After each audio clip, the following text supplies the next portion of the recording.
नमस्कार. निपुण महाराष्ट्र अभियान कृती कार्यक्रम वर्ग दुसरा विद्यार्थी स्तर निहाय कृती आराखडा कसा तयार करावा हे आज आपण या व्हिडिओतून बघणार आहोत.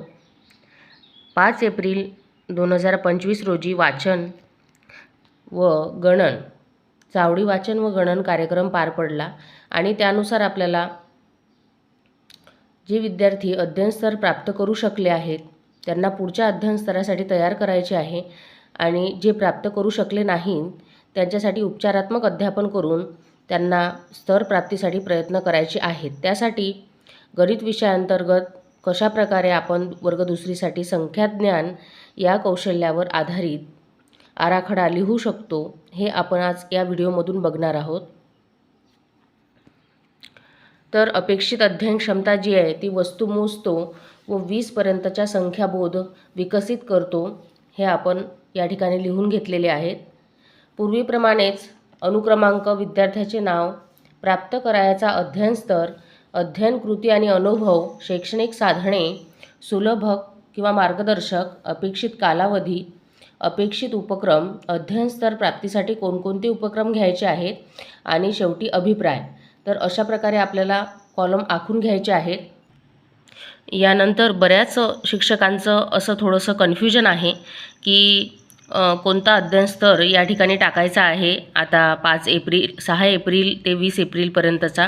तर तो मी सांगू इच्छिते की आपण 5 एप्रिलला चावडी वाचन व गणन केल्याच्या अगोदर आपण पुनर्मूल्यांकन केलं होतं. त्यामध्ये या ठिकाणी विद्यार्थ्याचे नाव आणि कोणता स्तर त्याने प्राप्त केला आहे 5 एप्रिलपर्यंत हे आपण या ठिकाणी टाकलेलं आहे.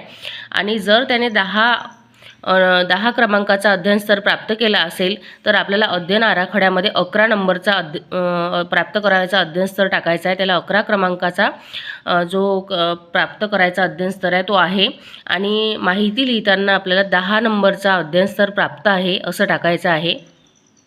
तर हे लक्षात ठेवायचं आहे सर्व शिक्षकांना. तर बघूया आता.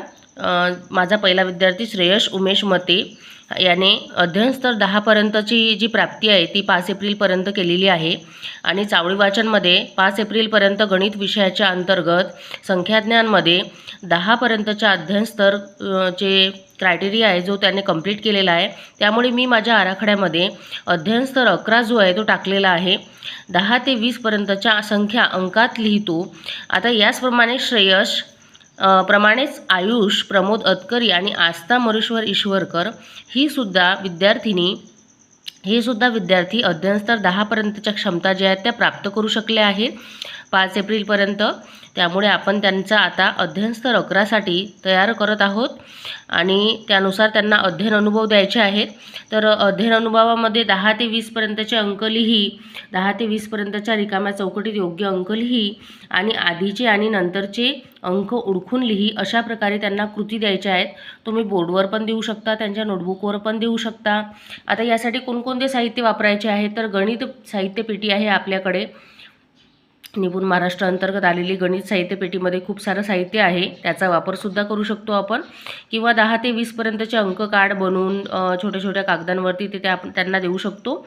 आगपेटी किंवा इतर वस्तूपासून शैक्षणिक साहित्य बनवून किंवा शिक्षक निर्मिती साहित्य बनवून आपण त्यांना करू शकतो. तर मी आज तुम्हाला माझं शिक्षक निर्मिती साहित्यामार्फत दाखवत आहे. जसं तो आपण अशा प्रकारे बनवू शकतो. हे आगपेट्यांपासून बनवलेलं आहे. आफ्टर बिफोर नंबर, तर आधीचे आणि नंतरचे अंक ओळखण्यासाठी आपण याचा वापर करू शकतो. हे आगपेटीपासून बनवलं. जसं 1 बिफोर नंबर 0 आहे, याला इकडनं प्रेस करायचं आहे. प्रेस केल्यानंतर इकडे 2 आहे म्हणजेच 1 आफ्टर नंबर 2 आहे. तर अशा प्रकारे तुम्हाला सर्व 10 पर्यंत करून घ्यायचे आहेत. 10 नंतर पुढच्या अध्ययन क्षमता प्राप्तीसाठी आपण त्यांना अध्ययन स्तरासाठी आपण त्यांना आणखी अशाच प्रकारचं साहित्य जे आहे ते बनवून त्यांना द्यायचं आहे. विद्यार्थ्यांना शिक्षकांनी बनवलेलं साहित्य आहे त्यामुळे खूप आवडीने ते शिकतात. जसं आता ही आगपेटी होती या ठिकाणी आणि त्याला मी अशी एक क्रमांक दिला आहे आणि आतमध्ये सुद्धा त्याला आफ्टर आणि बिफोर नंबरचा क्रमांक लिहिला आहे.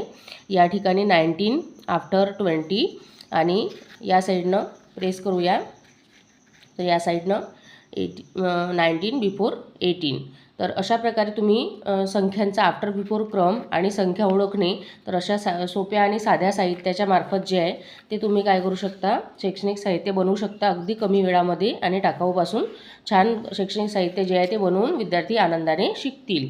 आणि तशा प्रकारचं साहित्य ते सुद्धा घरी बनवू शकतात. तर आणखी तुम्ही ई साहित्याचा सुद्धा वापर करू शकता. शिक्षक निर्मिती साहित्य आताच मी दाखवलं. या व्यतिरिक्त तुम्हाला काही आयडियाज असल्या विद्यार्थ्यांच्यासाठी शिकवण्यासाठी तर त्याचा वापर करू शकता. त्यानंतर धुळपाटी उपक्रम. तर धुळपाटी उपक्रम काय आहे हे बऱ्याच शिक्षकांनी मला विचारलं. तर माझ्या व्हिडिओमध्ये तुम्हाला सुरुवातीचे जे व्हिडिओ आहे त्यामध्ये धुळपाटी उपक्रम जे आहे ते दिसतात.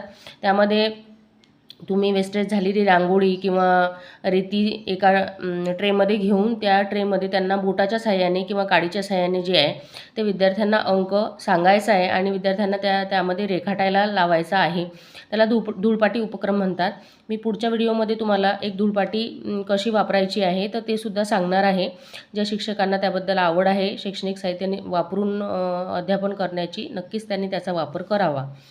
तर पुढे बघूया. सुलभक आणि मार्गदर्शक जे आहे ते शिक्षक आहेत आपले सुलभक.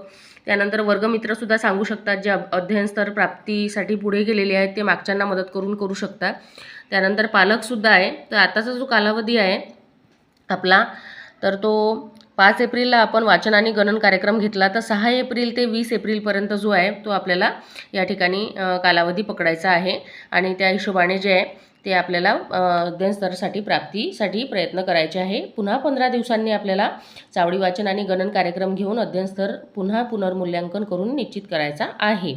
अपेक्षित उपक्रम आता काय काय घेतले तर आव्हान स्वीकार उपक्रम. जसं मी तुम्हाला शैक्षणिक साहित्य दाखवलं. सांग बेटा याच्या अगोदरचा कोणता बिफोर नंबर आहे, आफ्टर नंबर आहे, तर ते तुम्हाला आव्हान स्वीकारायला लावायचं आहे. माझा क्रमांक उपक्रम. जसं विद्यार्थ्यांच्या वर्गातील किती क्रमांक आहे त्यानुसार तो अंक ओळखतो का, लिहू शकतो का, हे सुद्धा आपण उपक्रमामध्ये घेऊ शकतो. त्यानंतर 10 ते 20पर्यंतच्या चढता किंवा उतरता क्रमसुद्धा आपण लावू शकतो. तर अशा प्रकारे उपक्रम घेऊन, जसं आता या ठिकाणी तुम्हाला काही संख्या त्यांना द्यायच्या आहेत आणि त्यांना सांगायचं आहे की चढता आणि उतरता क्रम जो आहे तो लावून दाखव मला. तर ते चांगल्या प्रकारे या ठिकाणी अशा प्रकारचा चढता क्रम लावून दाखवणार आहेत. तर त्यांना आनंदही वाटेल. यानंतर ते नोटबुकमध्ये लिहून ज्यावेळेस त्यांना प्रॅक्टिकली करण्याची गरज भासेल तर ते त्या ठिकाणी करू शकतील. तर अशा प्रकारे शैक्षणिक साहित्य तुम्ही साध्या पद्धतीने बनवून जे आहे ते विद्यार्थ्यांना अध्ययन स्तर प्राप्तीसाठी प्रयत्न करू शकता. आणि हे जे विद्यार्थी आहेत तर यांना अध्ययन स्तर जर प्राप्त झाला असेल तर त्या अभिप्रायामध्ये तुम्हाला लिहायचं आहे. पुन्हा एक कन्फ्युजन होतं की काही शिक्षकांनी मला विचारलं की जर अध्ययन स्तर प्राप्त झाला नाही तर काय करायचं आहे. तर त्यासाठी त्याला उपचारात्मक अध्यापन करून तो चांगल्या प्रकारे तो स्तर जो आहे तो प्राप्त करू शकेल यासाठी प्रयत्न करायचे आहे. जसं माझा एक विद्यार्थी जो आहे तो शिवराज तिजारी जो आहे तो अध्ययन स्तर 1साठी मी पूर्वीसुद्धा प्रयत्न केला त्याच्यासाठी, परंतु तो अध्ययन अक्षम असल्यामुळे त्याला 0 ते 9पर्यंतच्या संख्या वाचता येत नाही आहेत अजूनही. तर त्यासाठी मी प्रयत्न करत आहे. अध्ययन अक्षमतेमुळे त्याला 3 ते 4पर्यंतच तो क्रमाने वाचत आहे, परंतु तरीसुद्धा मला त्याची प्रगती दिसत आहे. कारण तो सुरुवातीला तेवढेसुद्धा अंक जे आहे ते क्रमाने म्हणू शकत नव्हता आणि नक्कीच तो पुढच्या अध्ययन स्तर ज्यावेळेस वाचन आणि गणन होईल तर त्यावेळेस तो हा अध्ययन स्तर जो आहे तो प्राप्त करू शकेल. तर त्यासाठी मी उपचारात्मक अध्यापन जे आहे ते त्याला करत आहे. अंक वाचायचा सराव वगैरे करणे, त्यानंतर शैक्षणिक साहित्याचा वापर करून त्याला चांगल्या प्रकारे अध्ययन स्तर प्राप्तीसाठी प्रयत्न करणे. तर अशा प्रकारे तुम्हालासुद्धा अध्ययन अक्षम विद्यार्थी असतील किंवा काही विद्यार्थी अभ्यासात मागे असतील तर त्यासाठी त्यांना उपचारात्मक अध्यापन जे आहे ते करायचे आहे. तर आज आपण या व्हिडिओमधून बघितलं की निपुण महाराष्ट्र अभियान अंतर्गत गणित विषयाअंतर्गत संख्याज्ञान कौशल्यामध्ये कशा प्रकारे आपल्याला अध्ययन आराखडा स्तरनिहाय कृती आराखडा कसा लिहायचा आहे. तर व्हिडिओ आवडल्यास लाईक करा आणि सबस्क्राईब करा. धन्यवाद.